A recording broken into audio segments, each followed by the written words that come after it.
Well, hello and welcome everybody to our 73rd live town hall. My name is Abe Layden. I'm chairman of the Board of County Commissioners. We are glad each of you are here, and we're looking forward to hearing each of your comments, answering your questions, and getting a sense of understanding for one another. I'm pleased and honored to be joined by my friends and colleagues, Commissioner George Teal, Under Sheriff Dave Walcher. We have Jeff Garcia from our county legal department, Laura Thomas, fellow commissioner, as well as Tim Hallmark. I think Tim Hallmark's only been at the county for a couple of decades or so, but he's our facilities director. We really appreciate him being here. But, there's nothing I enjoy more than when fellow Americans can come together and exercise their right to free speech. So again, I thank you for being here. I want to start by asking you a question to make sure we understand who's here. Then our expert county panel will update you on where we are, and then we'll open it up to questions and comments, okay? So let's start with a question. Does anyone here not support the Constitution of the United States? All right, that's a pretty good answer so far. Does anyone here not want to protect kids? Okay, I'm liking that.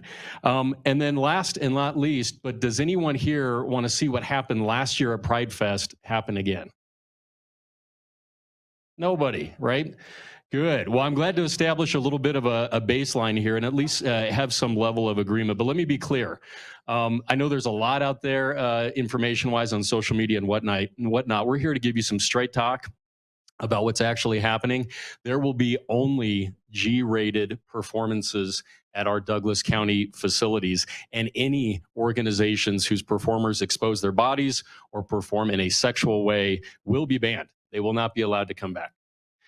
I'm going to ask that the Board of County Commissioners, our county attorney representing our county legal department, and our county facilities manager provide a bit of an update in terms of where we are legally in our facilities. But we will maintain order here tonight. Douglas County is a great place, healthiest county in the country, usually one of the wealthiest outside of Washington and the West Coast. So what we're going to do is make sure we maintain order. Please be respectful of your neighbors so everybody gets an opportunity to speak. Let's not duplicate if we can avoid that. Be brief and respectful to one another if we can. I also want to provide you information in the interest of full disclosure. If you're part of a certain group tonight, I am probably with you as a member of that organization. I am a freedom-loving father. I am a Republican. I am a Christian, and I'm also a member of the LGBTQ community. So my goal as one commissioner is to represent all of you, to be a bridge to greater understanding of one another and find that zone of agreement. And where we can agree, at least find that area of understanding, mutual respect, and common ground so that we can all move forward in peace as a community. So with that, let me turn it over to my friend and colleague, Commissioner George Teal. George? Hey, thank you, Commissioner Layden. Thank you all for coming today. Those of you who are in the room, those of you that are joining us on the phone, and those of you that are also probably joining us online. I assure you, your presence here tonight is very much appreciated. Here in Douglas County, we are not known from shying away from tough topics. And so the reality is, I think we all have had conversations about the Pride Fest event, as my colleague alluded to, what happened last year. And then, of course, there are concerns, there's discussions about what will happen this year. That's part of what we'd like to talk about this evening. Again, I'm sure we can do this respectfully as neighbors and coming together and understanding that an opinion expressed, a question asked, is probably asked honestly and deserves an honest answer and deserves honest participation and open ears among us all. With that said, we know that you do have questions and comments, and we'll get to as many as possible. We encourage respect for all your neighbors who came to speak. If you're joining us on the phone, press *3 on your telephone keypad to ask a question. For those online, please submit your question and our moderator will read it out loud. For those of you with us in the room, raise your hand and we will bring the microphone to you. Once you'll notice it, guys, because one of us is going to get up with a microphone and start walking into the audience. Commissioner Thomas. Thank you. I'd like to thank everyone for being here, whether you're in the room or online. Tonight we are joined by Under Sheriff Dave Walcher, I have known Dave since the 90s when I was a state patrol sergeant and you worked for the Jefferson County Sheriff's Department. And he brings an absolute professional and calm demeanor here. And that's why I'm really pleased the undersheriff is here. We're also joined with our county attorney, Jeff Garcia, who comes to us after many years in the city and county of Denver, and Tim Hallmark. Tim, so when I was the coroner, I had lots of questions about the facility back in 2010, and Tim was always there with great answers, calm ability to answer. And he's going to be here to talk about the Fairgrounds policy and how it's going to work with the Pride Fest event on August 26th. So we'd like to get to your questions and comments. But unlike our other formal hearings where we have had a timer, we're not going to keep time. But we would ask you all to remember that this is going to end at 7 o'clock tonight. The room is full. There's over 200 people online.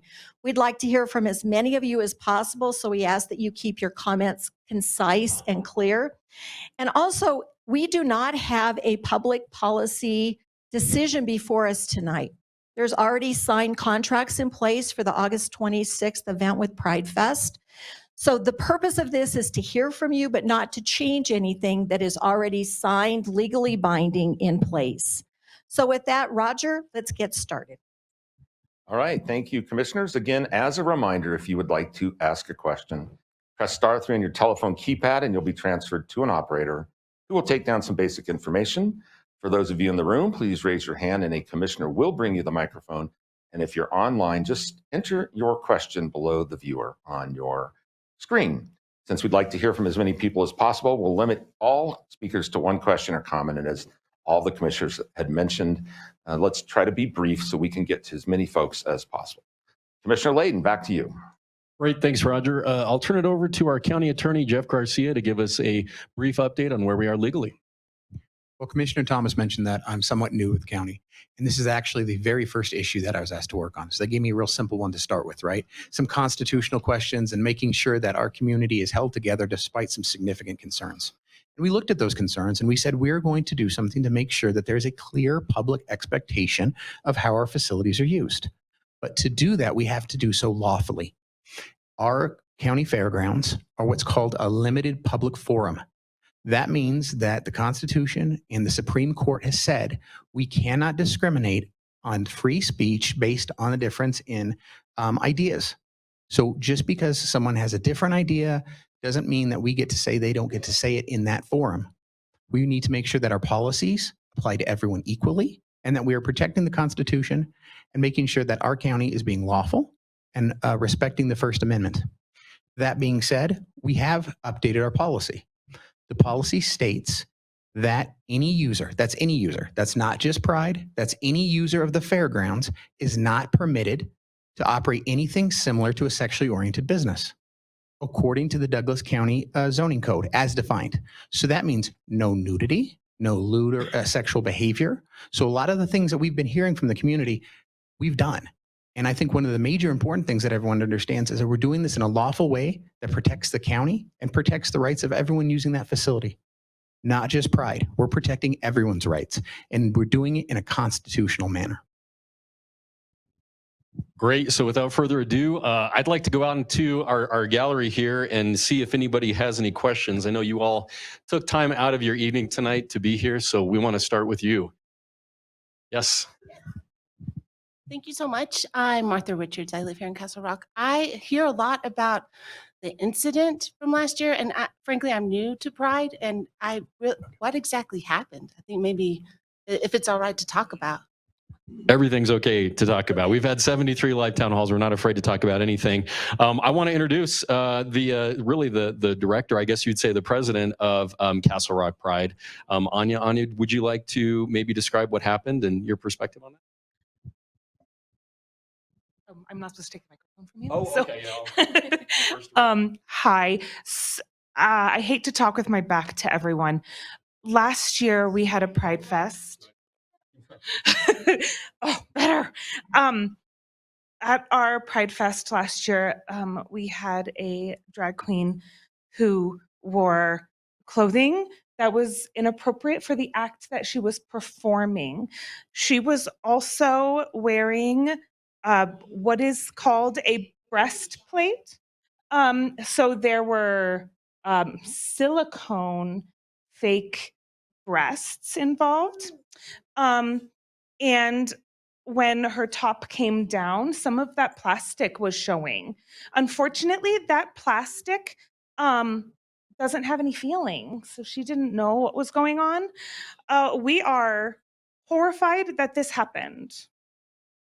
And I know I've seen a lot of times that people have said, of course, it wasn't an accident. And it is okay for you to feel that way. This is not how I want to spend my year. This is not how I want to spend my time. This was an accident. We have put many measures in place to ensure this does not happen again. Thank you, Anya. Anya's from Douglas County, born and raised, grew up here. Appreciate that. Prosthetic nipple came out. So, I mean, just real quick, I'll hold it for a second here, but I am Michael Clarkson. I am the Chief of Security for Pride this year. And I'll go ahead and preempt anything right now and say any nudity, any partial nudity, they will be ejected immediately by my team and prevented from re-entering the ground. So I'm just going to short circuit that debate up front. There will be no nudity at this event. There will not be any lewd and lascivious behavior, to use more legal terminology, period. okay, thank you for that. Some questions back here. Yes. I'm Dana Bonham. Could you please clarify specifically what the language was last year and how it has changed this year? Good question. So the general use provision did not include the limitation on or the reference to not having a sexually oriented business or that type of behavior. I don't have it in front of me. And it's not. I'm happy to. It's a public document. Anyone can look at it. I just don't have it in front of me. That being said, the absence of it is it wasn't there before. Today, it's very clear and it's called out, so that it says the sexually oriented business definition, which includes nudity and sexual conduct. Thomas, do you have that? Because I know it was sent in an email. Do you have the specific language? I don't have last year's language. I have this year's language and this year's contract, but I don't have last year's. But I know that we had work sessions where we added language to this one that specifically says no nudity and no adult style entertainment. And there is a 3-page document that is part of our regulations at section 35, pages 22 through 25, that list word after word after word of what is not allowed at all at our fairgrounds. And this was not incorporated in last year's contract. Who else? Yeah, right here. Ooh, I'm so sorry. So is it okay if I hold the mic? I won't run away with it. So what I wanted to address was exactly what Anya was talking about here. This audio clip from the event last year. Here we go. You pulled a Felicia Dion. Most of the time, these girls like to come out and play, but it didn't really happen today. So that's good because it was supposed to be family friendly. Good job, girls. Good job. So what I want to understand is when you talk about typically a drag performance doesn't have this is self-incrimination, where this performer drag queen by the name of Felicia Dion stated that typically these girls tend to come out. That to me shows that this type of a performance is not G-rated. You yourself have said that and confirmed the family-friendly drag show this year is happening from 5 to 7 and all ages are welcome, just like last year. However, there's also a 21 plus event scheduled immediately afterwards. How can an organization agree that their entire event is G-rated and family-friendly when they have a portion of their event limited to adults only? Wouldn't this then break the event's contract that Castle Rock Pride signed with the county? Good question. Anya?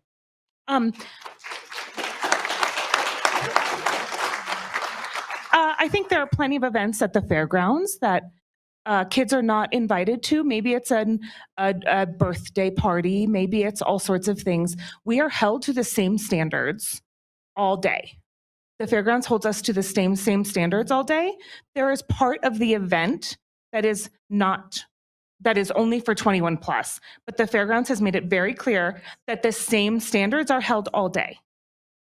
Well, why would it be 21 plus Jeff, let's have our attorney answer that from legal. Yeah.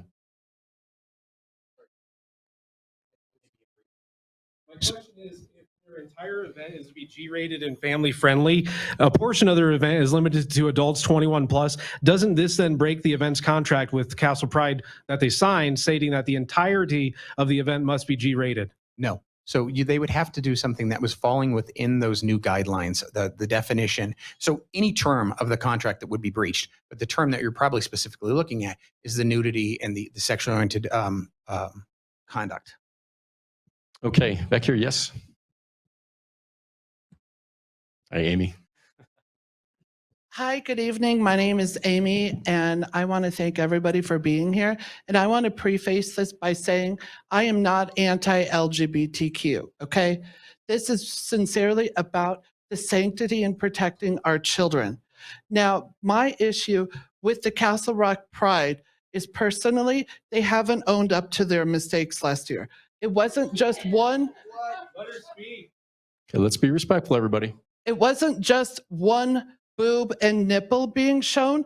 It happened on multiple instances. There was money exchanged. There was foul dress.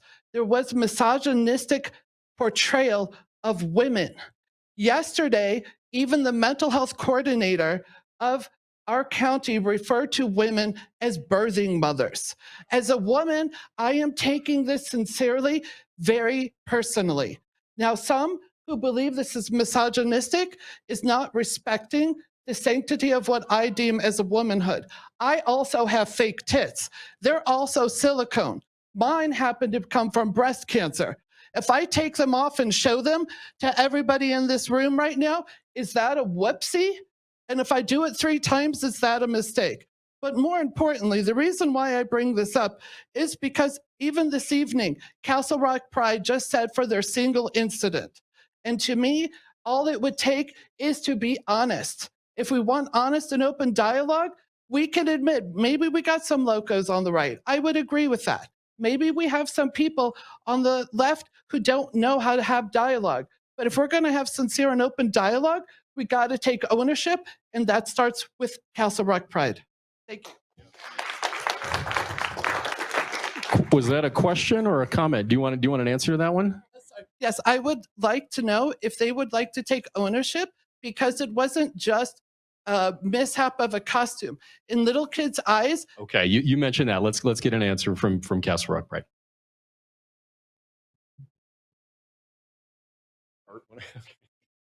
Hi, Art.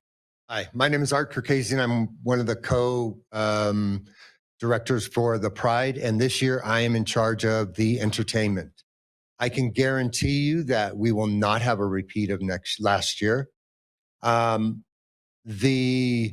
We believe we have taken, Amy, I'm speaking to you.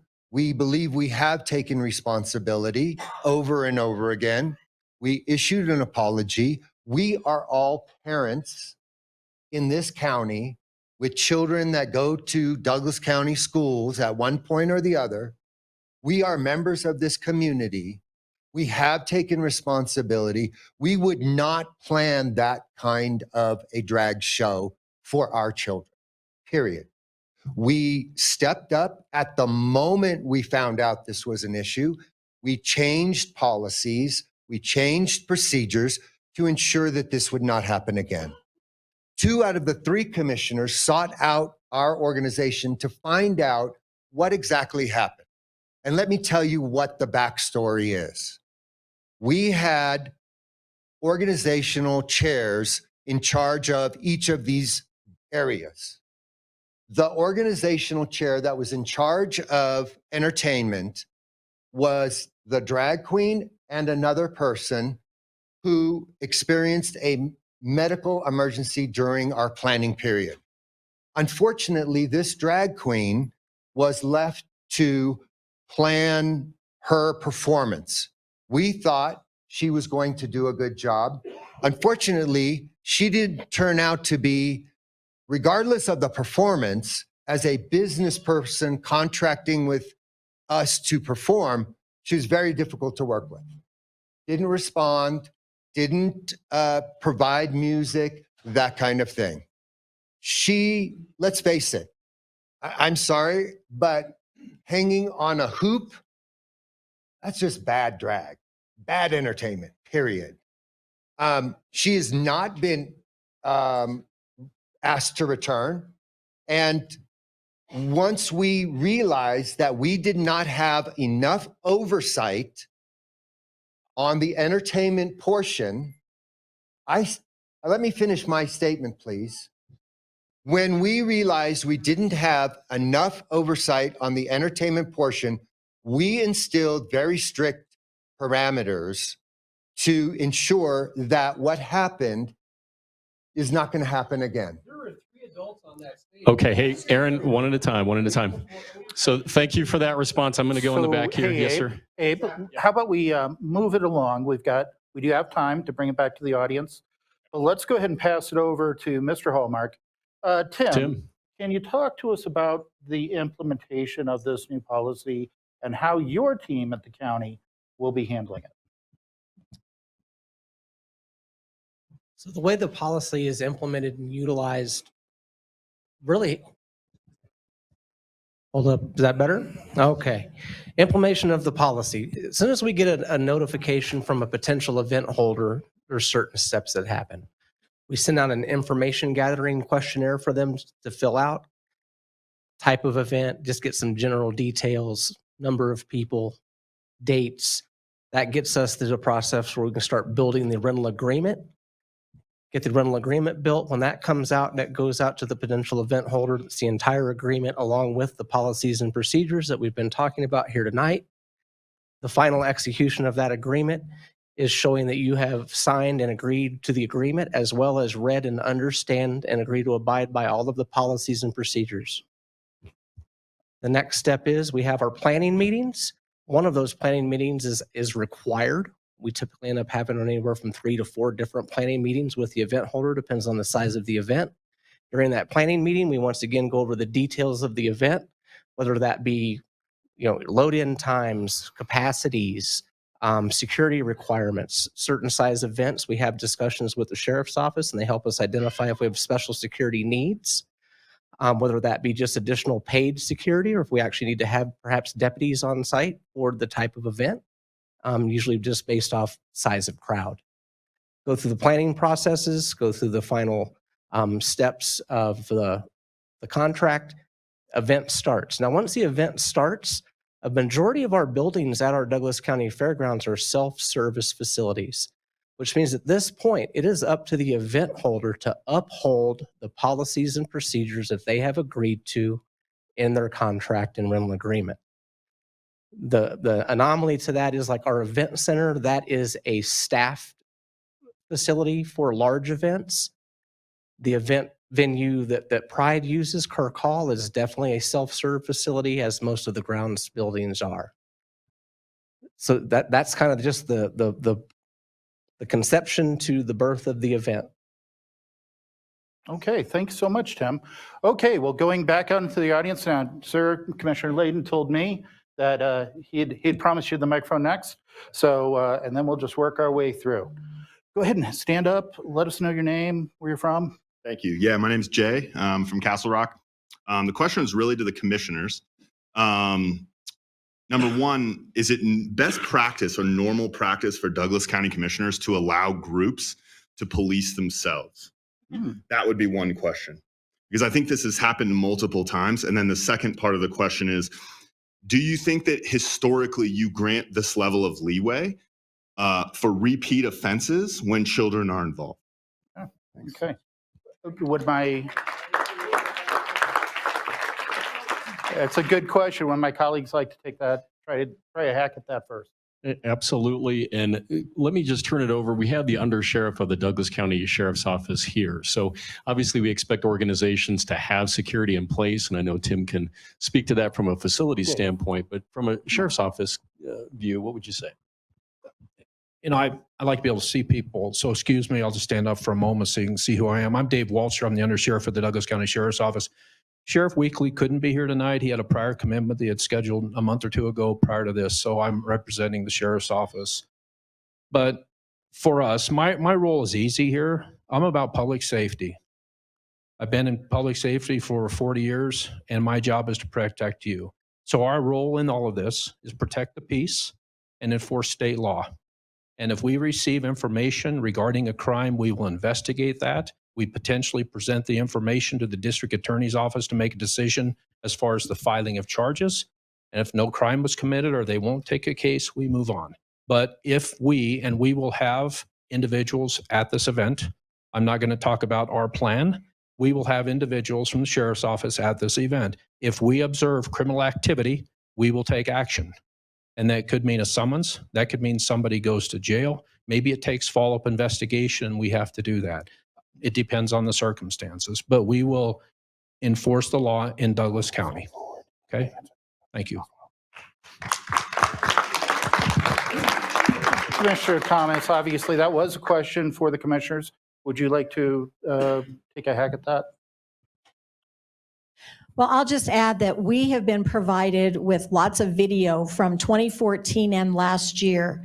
And I took that video to our Human Services Department. Our Human Services Department looked at that video and determined that there was no evidence of any child abuse that took place during that event. So we have followed up with that piece of that.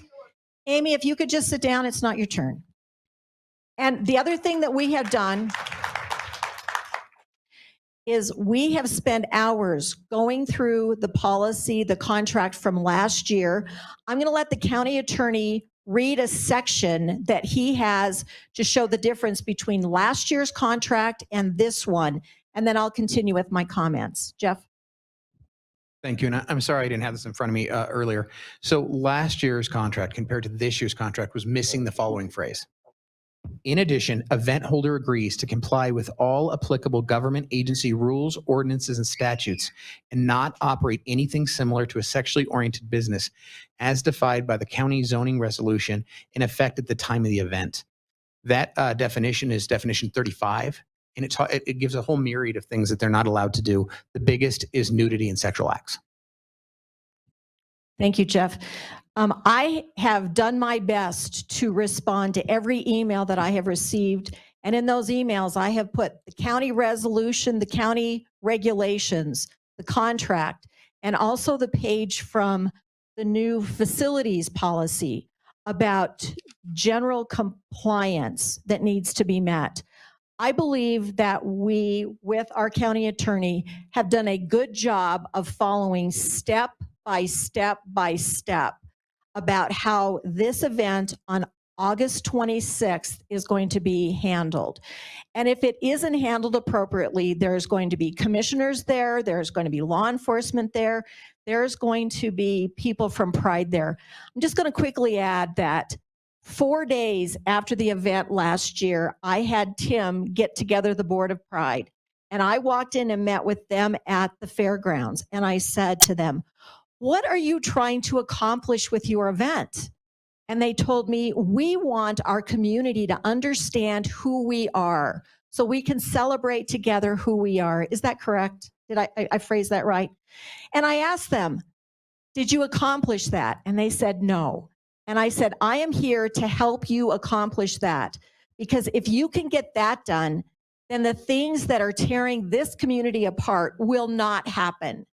And we have been working with them, with staff, with legal, so that they can have their event that is constitutionally protected. And the rest of us don't need to be there if we don't want to be there. But we can rest assured that kids are not going to be harmed.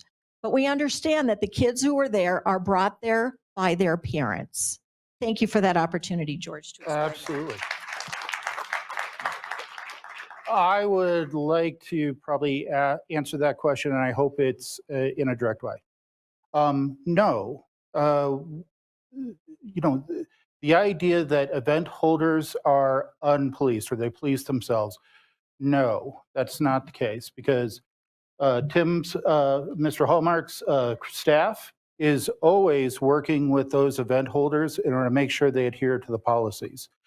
He knows that he and his staff have the capability to also reach out to the Sheriff's Department as a security role, and if needed, if there is criminal behavior, ultimately reach out to the Castle Rock Police Department in order to enforce criminal matters. So does that preclude a security, an event providing their own security? It does not. And that can be anything from, the big uncles at a wedding to, quite frankly, when we have rodeos, and we have professional performers at rodeos. Those rodeo riders are professional performers. They may have security who are also hands, but they do have that security role. So no, we do not preclude it. No, nobody perfectly self-polices themselves. Is there a heightened security need? I think in some cases there is. As far as Pride Fest, I'll tell you what, I'm open to the idea that we probably do need to have further cooperation going into this year's event, because I've heard what you guys have said. We need to keep promises that we make to each other. So it may seem like additional security, but maybe it is additional working together in order to accomplish the goals thought to be accomplished. So that's my answer to the question. But I do have a gentleman who I asked him to step out before we had the long question there. So Pastor Love, go ahead. Give us your name. Tell us where you're from. Okay, my name is David Love. I am a pastor here in Castle Rock. I pastor Calvary Castle Rock. And so sometimes it's really good to know where you sit so you know where the person stands. I am 100% against bad behavior before children. I'm not against the First Amendment, not against a group of people. I'm against bad behavior before children. And if you want an honest dialogue, then be honest, it wasn't an incident. We're talking a plurality of things, okay? And so if you want that honest dialogue, you just got to be honest about that, and you have to own that. My question is for the commissioners as well as the attorney that's here. Is Douglas County Fairground under the jurisdiction and ordinances of the town of Castle Rock? That is my question. Okay, that's a good question that has been asked. Abe, would you like to take it or pass it I straight to will, Jeff? and I'll pass it on to the attorney. I am an attorney, but I'm not going to practice law tonight. But what I will say is, as a Christian, it's tough because we do have to be intellectually honest. And, I support the Catholic Church. 11,000 allegations of sex abuse against kids, right, in their own report. Boy Scouts of America, listen, I support, here's the deal. You asked for intellectual honesty. I'm being, hey, you have a turn, I'll have a turn, okay? Well, he's going to answer the question. Absolutely. Hey. Okay, listen, we're going to take a pause if we can't keep order in this room. Somebody asked for intellectual honesty. Let's be intellectually honest. Okay? I support Boy Scouts of America. I know Commissioner Teal is a member of that organization. They've had 92,000 allegations of sex abuse. Now, am I going to say Boy Scouts can't come to the fairgrounds? No, we want them to come. Are we going to say Catholics can't come to the fairgrounds? Okay, No. you need to Amy, stop listen. talking about the Catholic Church. What I'm saying is I support organizations having a second chance to do what's right. And this organization, Amy, if you can't stop interrupting, then you can't be here. Okay? We're going to try to be respectful. Like I said, I have supported the Boy Scouts forever, Christian churches, Catholic churches. All organizations have an opportunity to have a second chance and do the right thing by the people they serve. And I think Pride is one of them. A specific question was asked about who has jurisdiction. Here's Jeff Garcia. So the fairgrounds actually sit in Castle Rock and in unincorporated. Kirk Hall is in Castle Rock and subject to Castle Rock ordinance and zoning. Okay, well, and obviously I agree with that, especially if the lawyer says it. Next up, sir, can you give us your name and tell us where you're from? I'm Randy Mills. I'm a 40-year resident within Douglas County, 20 years here in Castle Rock. This is a great community and I love it dearly. I'm here to support children. Commissioner Layden. Commissioner Layden, you opened up by saying, who in this room doesn't protect or want to protect our children? And it was silent. And I want to turn that question back to you. For better part of 2 years, we have been working diligently. We've gone out and hired a constitutional attorney, a faith-based group of individuals, concerned individuals that wanted to protect our children. Because for 2 years in 2019 and in 2022, the county was feckless and in administering what they had with regards to a contract. By the way, that contract cannot be enforced by the deputy sheriff. It's a civil agreement. We understand quite clearly where jurisdiction starts and where it stops. For 2 years, we've been working on an ordinance. It's real simple. It's real simple. To protect our children in all public places within the town of Castle Rock from sexual content and prurient behavior. That's it, period. That's what we want to do. We're not attacking a group. We're not attacking any individuals. I don't care who it is. We want to protect our children in all public places within town of Castle Rock. Now, the most vehement opponent, unfortunately, has been the commissioners.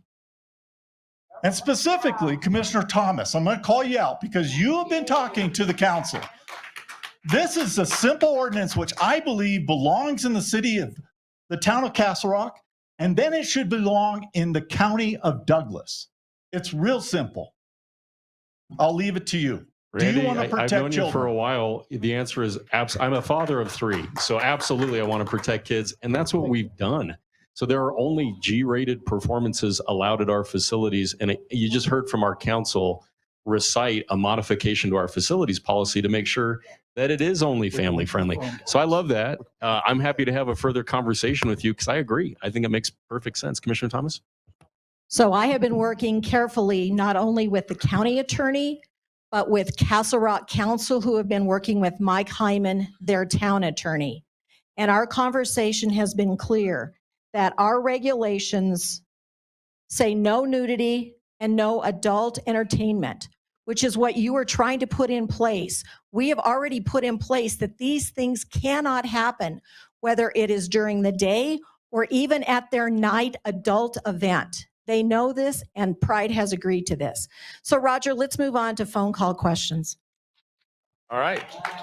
Let's hear next from Linda. Linda, you're on the you're live. Go ahead.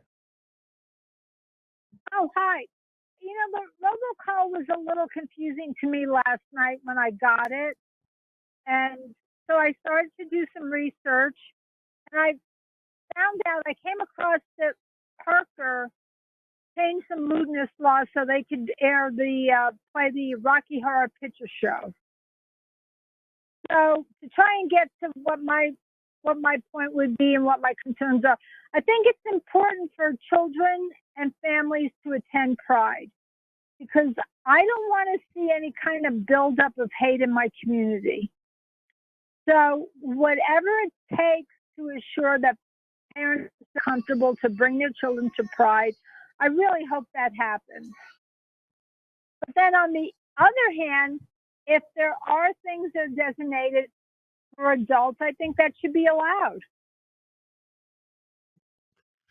Well, I'll try to tackle that. I don't know if that was a question or not, but it's, part of what we've tried to do is really work through these constitutional issues, as well as protecting kids deeply. And we think about things like, the Super Bowl, where Janet Jackson had a huge, wardrobe malfunction. I don't think we're going to stand up and say nobody's allowed to go to the Super Bowl again.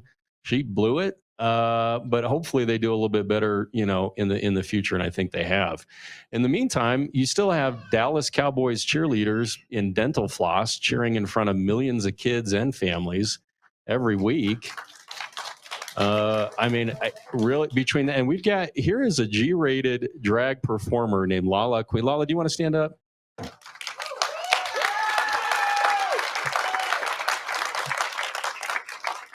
I don't see anything pornographic about this individual unless I'm, and I last year was bad. Nobody's saying last year was okay, but I think that's a good example of a G-rated performer. Other thoughts from commissioners or the panel? I think Roger's saying that he's got more questions online. Okay, and we want to come back to everybody in the room, but we got a ton of people on the phone and online too. Yep. All right, next up is Kevin. Kevin, go ahead. You're live. Hi, my name is Kevin Ryan. I'm a 21-year resident here in Douglas County in Castle Rock, combat veteran. I stood an oath for the Constitution, so I just want to preface my comments with that. I absolutely support the right of our LGBTQ members to have an event. I also would say that a drag event is a burlesque event, and I would like the lawyers to comment on that, because it would seem like a drag event, by definition, is already a sexualized event. Thank you.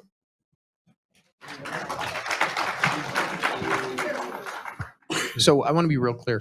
What we're working with is the laws that exist, and we're happy to make better laws if we can. But with the laws that exist at the moment and relating to what's in our zoning code, which is what we're asking to be used as the definition, burlesque is not a term.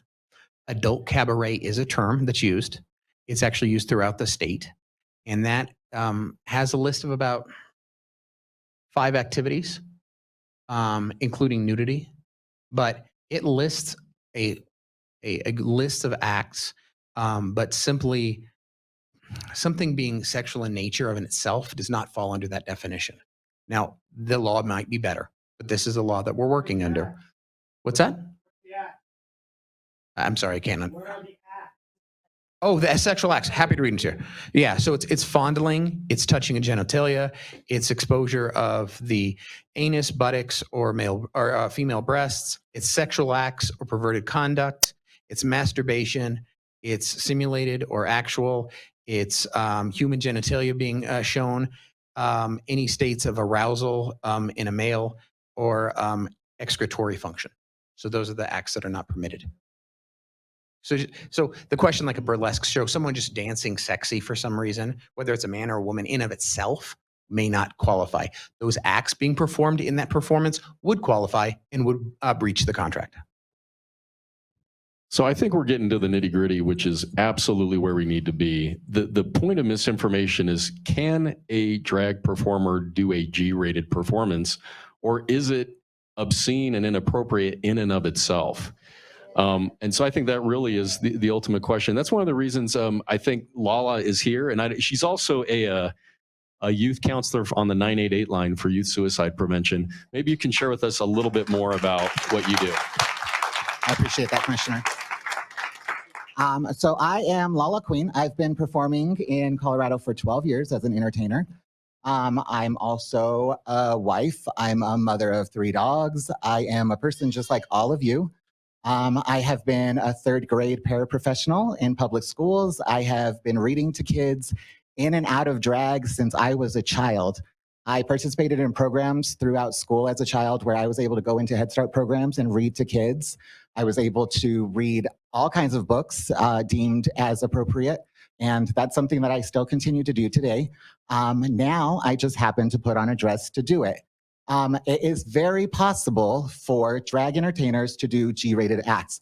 I'm not here to talk about the previous years because I wasn't here to talk about that, so I'm sorry. But what I can say is that just like any kind of actor that you see on your television, they can go from performing rated R to performing a G-rated or Disney film, and you will still allow your children to participate and watch those things. That's nothing different than a drag entertainer. A drag entertainer knows our space that we are to be in, and just like the event on the 26th, we will know that that is a G-rated space, and we will change our acts and things to be according. Obviously, our primary concern is your children's safety as well. They're our children as well. They're part of our community. We care about them. We want them to thrive. We want them to be successful. We want them to be happy, and we want them to be safe, just like you do. But what we want is we want our queer youth to grow up to be queer adults, is what we want. We want them to have safe spaces. We want them to continue to have pride events where they can feel at home. And if these places are taken away from them or hidden from them, then that's where we get children suicide. I deal with every night from 11 p.m. to 7 a.m. I talk to kids all over the country who are alone, who don't have a community to talk to because they're in rural Alabama or rural Illinois somewhere, they don't have anybody who has ever said being queer is okay. And those people are on the brink of committing suicide. They will not make it to tomorrow. And that's what we're dealing with right now. We're dealing with the safety of kids and suicide. We're dealing with the safety of kids and providing a community for them. I promise you that we can create G-rated spaces. We've done it very long. We've done it for years and years. You just choose to look at certain images. Okay, other questions?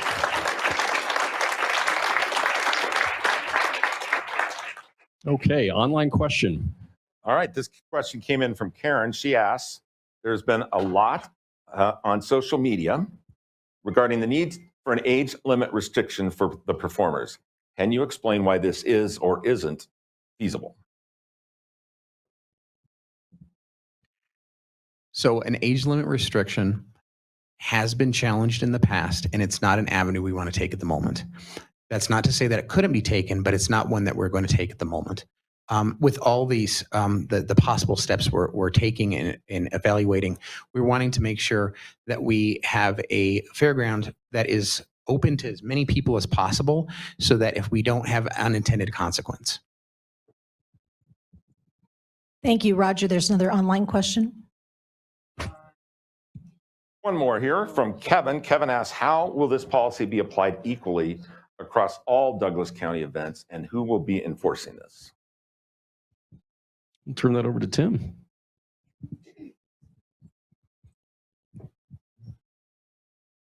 And this is not a new process. We have always used the same policies and procedures and rental agreements, regardless of what the event is or who is holding the event. We will continue that same avenue. Our planning meetings, it's the same, whether it's for your son's 8th birthday party, or if it's for your parents' 50th wedding anniversary, or if it's a wedding, or if it's a gun show, or if it's Pride Fest. It's the same process, same policies, same procedures, same rental agreement. Okay, we're going to go back to the hearing room. Let me go way in the back for those that have not had a chance to speak. I know you all in the front have been waiting, but let me go back. So I want to make sure whoever, yes, ma'am. Hi, my name is Alexandra Callan. I've been a resident in Castle Rock for the last 4 years. I did not attend last year's event, and I think we should move on. The organization has apologized. Policies have been changed. At this point, we are adults. It is my understanding it is a ticketed event, correct? Yes, it is. So as an adult, I get to make the choice if I go or not. I also get to make that choice for my children. Yeah. Thank you for that. And I want to get over here too. Y'all remember COVID, right? All of you asked the Board of County Commissioners to not mask kids, keep kids in school, and make sure that parents had a right to raise their kids as they see fit. Friend and colleague John Anderson up front here, amazing man in law enforcement. He's the one that talked to us about making this a constitutional county. We are all about parental rights. But again, as we move forward, we cannot and we do not want to tell parents how to raise their kids. So again, if parents want to bring their kids to Pride, I think they have a right to do that. Yes, ma'am. Thank you. I'm Bev Louie. I'm a Douglas County resident, and my comments are not that I am not opposed to the LGBT community or gay people who've chosen this lifestyle. It's not a choice, but.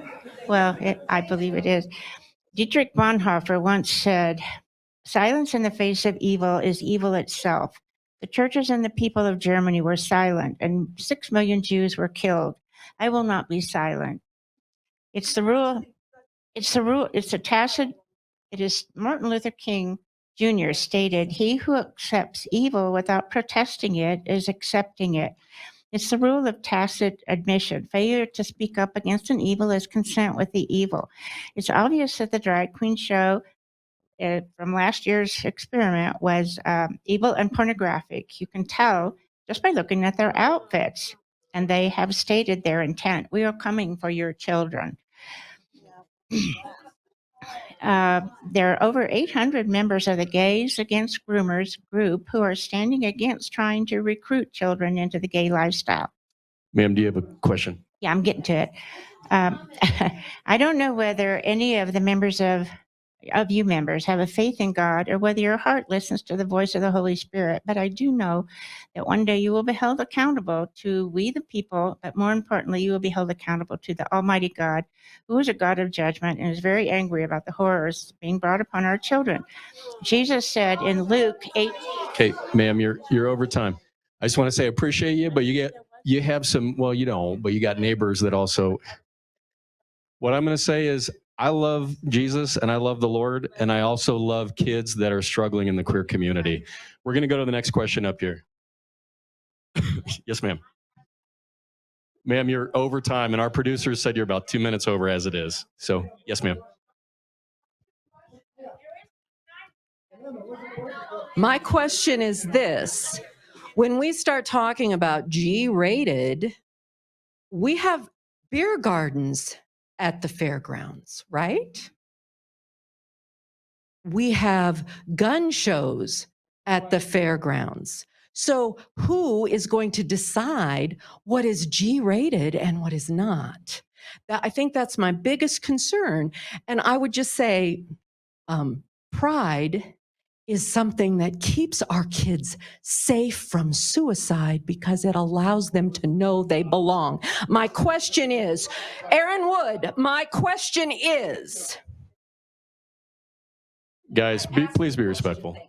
who is going to determine what the G rating is and how is that determined? Is it simply sexualization and what you're just saying, or is it beyond that? Yeah, I think it goes back to exactly what the county attorney read to us just a few moments ago. Listen, there's a big difference between freedom of speech and yelling fire in a movie theater. One is free, us getting together and talking and probably arguing about our opinions. That's okay. That's freedom of speech. That's allowed because we're Americans. Yelling fire in a movie theater or behavior that is disruptive, that is meant to elicit chaos, havoc. Well, that's not speech, that's behavior. So how do we, Abe loves the one about G-rated. I'm not a big one on G-rated. I like the phrase family friendly. What is the rule? What is the rule around that? What is the determinant? It's exactly the acts that the county attorney talked about and making sure, we don't see that again. Because guys, we saw the videos I saw of last year's performance before the mistake had some of that. It did have the fondling. It did have the simulated masturbation. What I wanted for, so here's my yardstick, and obviously my two colleagues can pitch in. I would like the fairgrounds to be a place where at any time a parent can take their child and not be worried about what that child may see. There's a part of me that really hopes we're listening today, we're listening to each other, and we can adopt these standards for this next year. Otherwise, guys, I think we understand the contract, right? Okay, and Anya, I appreciate you giving the signal of you'll be out, and because I think that is the standard we need to go to. I should give it to my colleagues to answer theirs. Commissioner Thomas, did you have? Just looking to see if Roger has got a sign up. It's time to start the wrap up. And me, okay. So I'd like to thank everyone for being here. I'd like to wrap up a couple of comments. Amy, you brought up that when Laura was giving the description of the events and the organizations that were going to be funded with suicide prevention, she did use the word birthing person. And she sent me a text message this morning apologizing for that. After it came out of her mouth, she didn't know that it came out. She apologized and it won't happen again. So thank you for pointing that out. Yesterday, we had a discussion in this hearing room about funding suicide prevention, 7 different organizations. Pride received $5,000. I researched homicide and suicide for 7 years for the CDC, and I saw over and over that individuals who were part of the LGBT community were taking their lives. And we need to find ways to help them feel welcome, to feel hope and help, so they don't see So they don't see suicide as a better option than coming out as gay or some other category. And I hope that's one thing that we learn from this conversation. When I met with Pride 4 days after the event last year, they handed me a list of guidelines that they were going to enforce at next month's event. And they were very clear that they are not going to allow anything that happened that caused the commotion that we are hearing over and over about body parts being shown, and they are going to stop that. We are going to stop that. It is part of the contract that we have put in place so this doesn't happen again. Let me just end with this, that I have been called out by Randy Mills. I have worked hard to answer the emails to help educate our community about what my fellow commissioners and I have done in coordination with Castle Rock and the county attorney's office, the town attorney's office. So it's very clear what can and can't happen. And, sometimes when you tell the truth, you get attacked, but I stand by everything that I have written, that we feel that we have put things in place. So the next event in August will be family friendly, and we've got people here telling us that that is what's going to happen. So thank you. I'd like to God bless all of you for being here, and thank you for being a part of this community. Folks, I know some of you still have questions and comments. Listen, we got to wrap up because we actually have a contractor for the meeting. Hey, actually, I will, Aaron, I'll talk to you about that.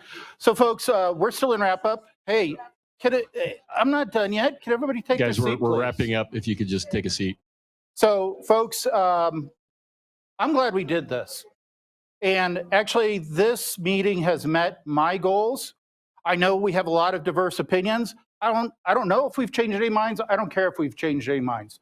My goal tonight was, quite frankly, with the organizers and the leaders of Pride, guys, you need to hear this. These are your neighbors. These are the residents of the county. These aren't actors brought in to perform a show. This is the voice of the community that you want to be a part of. We want you to have that respect too as well, please. As far as everyone else, hey, thank you for coming. I'm a big believer in the power of the people. The power of the people of Douglas County, that when we do get together, we can still have arguments, we can still disagree, but by talking it through, well, we have a better chance of moving the ball forward and coming to resolution than if we do not. So thank you all. I appreciate it. Abe, to you. We are going to stick around. The commissioners aren't going anywhere, so feel free to hang out. But just want to say we're going to continue to protect the Constitution and your kids. I'm committed to each and every one of you, and I'm right here. I'll give you my personal cell phone. You can text me, call me anytime. But I thank you for your courage and commitment to spend your evening with us tonight. Have a good night. All right. On behalf of Douglas County, thank you for joining us this evening. If we didn't get to your question tonight, we invite you to submit feedback at douglas.co.us/town hall. We hope you will join us again for a future town hall, and we wish you a good evening.